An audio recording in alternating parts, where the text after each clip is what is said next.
तर कॉलेज सोडून मी चालू केलं वेडिंगचं काम. तर कसं आहे पब्लिक, मी संगीता पवार आणि स्वागत आहे तुमचं परत एकदा आपल्या न्यू मिनी ब्लॉगमध्ये. सकाळी सकाळी उठल्यानंतर लगेच घरच्यांनी आपल्याला पाठवलं होतं गावामध्ये. मी गावातून आलेच नंतर घेतलं लगेच वेडिंगवाल्याचा चष्मा, म्हटलं आता मीच वेडिंग करते. त्या थर्ड वन म्हणतो तुम्ही राहू दे मीच करतो. म्हटलं तू पण राहू दे भाऊ. त्याला म्हटलं तू पण राहू दे. म्हटलं आता अभ्यास करावं. तर त्या अभ्यास करायला गेलं ते वय पण आंघोळ करून मस्त झोपलेल्या होत्या.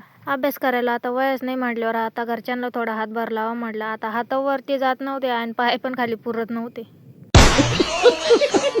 त्याचा दुसरा डॉन म्हणतो तू राहू दे मी करतो. त्याला म्हटलं भाऊ आम्ही माणसं लावलेले काम. त्याच्यानंतर परत मला गावामध्ये पाठवलं होतं.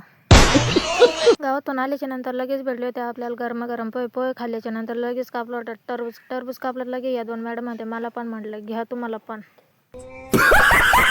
घरचे म्हणे आता झाली खूप मजा, आता लागा लगेच कामाला. मग काय हत्यार वगैरे घेतलं. कौन है ये लोग? कहां से आते हैं? त्याच्यानंतर लगेच लागले होते आपल्या हत्यार घेऊन कामाला. त्याच्यानंतर लगेच आठवलं की आपलं कामापेक्षा आपलं कॉलेज बरं नाही का. आणि त्या कामात एवढं व्यस्त झाले की डायरेक्ट अंधार पडायला चालू होता. मग काय आता मी करते व्हिडिओ एंड. तुम्हाला व्हिडिओ आवडला असेल तर लाईक फॉलो नक्की करा. भेटू मग पुढच्या ब्लॉगमध्ये. धन्यवाद.